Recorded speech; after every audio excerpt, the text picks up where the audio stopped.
Ya. Assalamualaikum warahmatullahi wabarakatuh. Baik, sekarang kami akan mempresentasikan hasil analisis kami yang dimana judulnya itu analisis segmentasi pelanggan menggunakan algoritma K-means pada data transaksi penjualan. Selanjutnya perkenalan tim, saya sendiri Srizal Aini Yulia dengan NIM F1D02410096 dengan rekan-rekan saya Adiratu Safitri dengan NIM F1D02410033. Saya Muhammad Asrofi Sazani dengan NIM F1D02410123. Saya Muhammad Rifki Habibi dengan NIM F1D02410080. Nah, langsung saja ke pembahasan latar belakang akan dijelaskan oleh Pak. Oke, jadi latar belakang mengapa sih kami mengambil studi kasus terkait dengan K-means di e-commerce. Jadi perkembangan teknologi sekarang itu dia menghasilkan volume data transaksi yang bisa dibilang besar, dan volume data transaksi ini tuh bisa dimanfaatkan untuk memahami perilaku pelanggan dari e-commerce dan mendukung strategi bisnis. Kemudian banyak pelaku usaha yang belum mengolah data tersebut, data dalam jumlah banyak tadi, secara optimal sehingga segmentasi pelanggan itu dan strategi pemasarannya itu masih kurang efektif. Kemudian penelitian ini menggunakan metode K-means untuk mengelompokkan pelanggan berdasarkan data transaksi agar analisisnya itu lebih akurat ketimbang proses yang manual. Nah, di sini sudah ada beberapa penelitian terdahulu yang membahas terkait dengan K-means. Yang pertama itu dari Hidayat et al. 2020. Di sini membahas bahwa pemanfaatan data transaksi secara optimal itu dapat membantu perusahaan menyusun strategi bisnis berbasis data. Kemudian ada penelitian yang kedua dari Prasetyo dan Wibowo tahun 2019 membahas permasalahan pengolahan data yang masih manual, di mana yang proses manual ini itu menyebabkan informasi yang kurang akurat dan juga tentunya berdampak pada kurang optimalnya strategi pemasaran.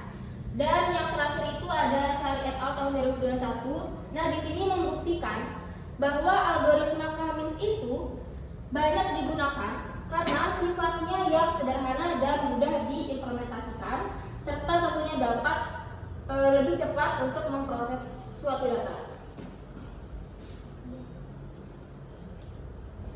Baik, selanjutnya kita masuk ke tujuan. Yang pertama, tujuannya itu memberikan insight karakteristik pelanggan untuk mendukung pengambilan keputusan dan strategi pemasaran. Yang kedua, mengembangkan sistem yang mengotomatisasi segmentasi pelanggan secara terstruktur. Yang ketiga yaitu meningkatkan efisiensi dan mempercepat waktu pengolahan data menggunakan metode komputasi paralel. Dan tujuan yang terakhir itu menghasilkan segmentasi pelanggan yang lebih akurat dari data transaksi penjualan. Oke, kita masuk ke dasar teori.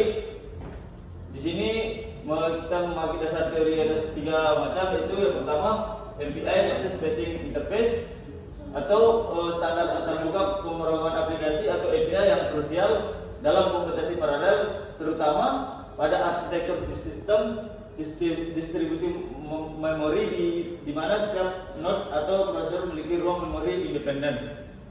Yang kedua yaitu K-means. K-means ini merupakan metode clustering non hierarki yang mengelompokkan data berdasarkan bentuk kemiripannya. Terus yang ketiga yaitu metode clustering, yaitu metode ini analitik dalam data miming yang termasuk kategori unsupervised learning untuk menemukan pola dalam data tanpa label. Nah, selanjutnya itu di sini kami menggunakan metode waterfall yang dimana dalam metode waterfall ini terdapat 5 tahapan secara berurutan. Yang pertama itu analisis, yang dimana di sini kami mengidentifikasi kebutuhan pengolahan datanya. Yang kedua itu ada perancangan, yang dimana pada tahap ini kami mendesain alur K-means secara dan juga skenario paralelnya. Tahap yang ketiga itu ada tahap implementasi, yang dimana dalam tahap ini kami melakukan pengkodean sistem menggunakan Python dan juga MPI. Terus tahap yang keempat itu ada pengujian, yang dimana dalam tahap ini kami memvalidasi fungsionalitas dan juga performa speedupnya.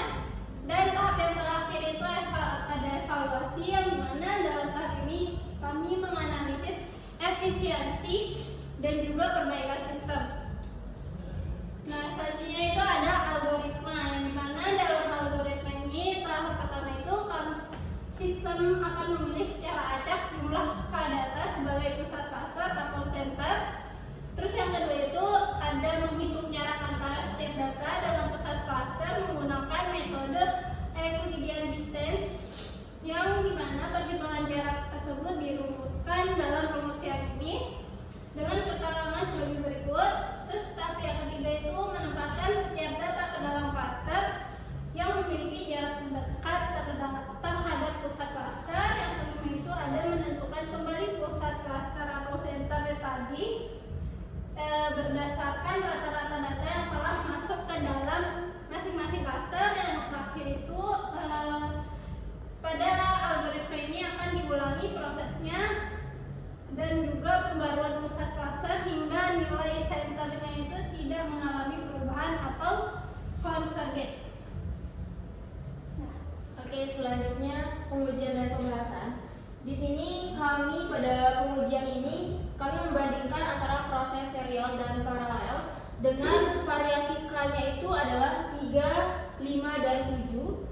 Dan data yang kami gunakan itu adalah 1000 hingga 100.000. Yang dimana jumlah prosesnya juga variatif. Di sini ada 2, 4, 6, dan 8 proses.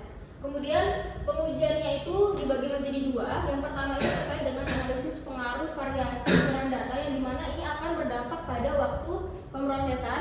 Dan yang kedua adalah analisis variasi jumlah proses.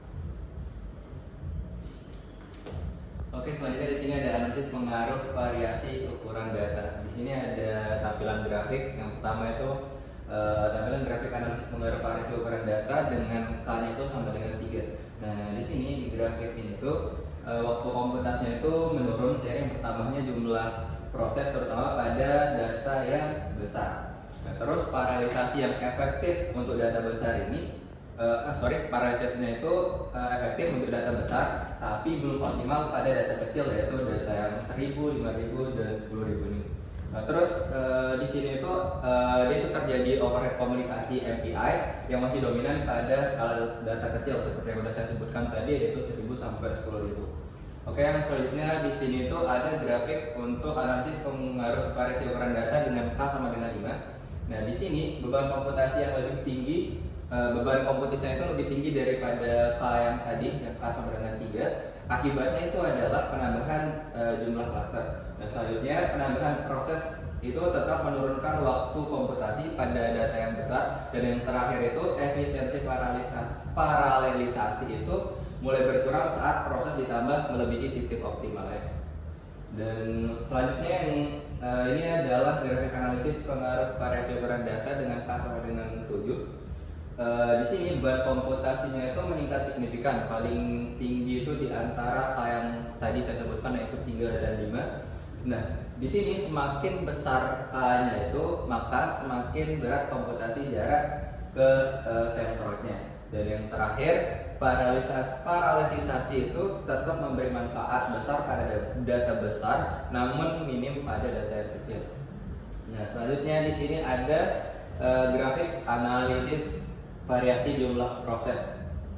Yang pertama ini dengan grafik K sama dengan 3. Di sini penambahan proses itu menurunkan waktu komputasi. Penurunan terbesar itu dari N sama dengan 2 ke N sama dengan 4. Nah, terus N sama dengan 6 ini itu menjadi titik optimalnya. Kemudian nanti di N sama dengan 8 ini dia menurun lagi gitu. Terus yang terakhir, data yang kecil itu menunjukkan pola yang stabil dan paralelisasinya itu belum berdampak signifikan. Nah, terus di sini untuk K sama dengan 5, polanya itu serupa dengan K sama dengan 3, tapi beban komputasinya itu lebih tinggi. Nah, terus di N sama dengan 8 ini dia itu tetap menjadi titik performa terbaiknya. Dan di N sama dengan 8 ini mengalami kenaikan waktu komputasi. Kenapa? Karena overhead komunikasi. Terus di sini ada grafik yang terakhir, yaitu dengan K sama dengan 7. Di sini grafik ini menunjukkan beban komputasi yang paling tinggi dibandingkan dengan yang tadi yang K sama dengan 3 dan K sama dengan 5. Nah, seperti yang sebelumnya, titik N sama dengan 6 ini tetap menjadi titik optimalnya sebelum overhead mendominasi di N sama dengan 8. Nah, di sini di data yang kecil itu dia tidak menunjukkan manfaat paralelisasi yang berarti gitu. Jadi dia paralelisasi itu benar-benar kelihatan dari di titik N sama dengan 6 ini aja. Terus next. Kemudian kesimpulan dari analisis yang telah kami lakukan yaitu algoritma K-means itu berhasil kami implementasikan secara paralel dengan MPI untuk segmentasi pelanggan dengan K sama dengan 3, 5, dan 7. Terus semakin besar nilai K di analisis yang telah kami lakukan itu, maka semakin tinggi juga beban komputasinya. Kemudian paralelisasi juga efektif menurunkan waktu komputasi pada data besar dengan N sama dengan 6 sebagai titik optimal di seluruh nilai K. Terus selanjutnya itu penambahan proses melebihi titik optimal N sama dengan 8 itu justru menurunkan efisiensi akibat overhead komunikasi. Dan selanjutnya pada data kecil yaitu 1000 sampai 10.000 overhead komunikasi MPI itu masih lebih dominan sehingga paralelisasinya itu belum signifikan gitu. Dan yang terakhir, efektivitas paralelisasi ini dipengaruhi oleh dua faktor utama. Yang pertama itu adalah ukuran data dan yang kedua itu adalah nilai K-nya. Baik, mungkin itu saja presentasi dari kelompok kami. Kurang lebihnya kami mohon maaf. Wassalamualaikum warahmatullahi wabarakatuh.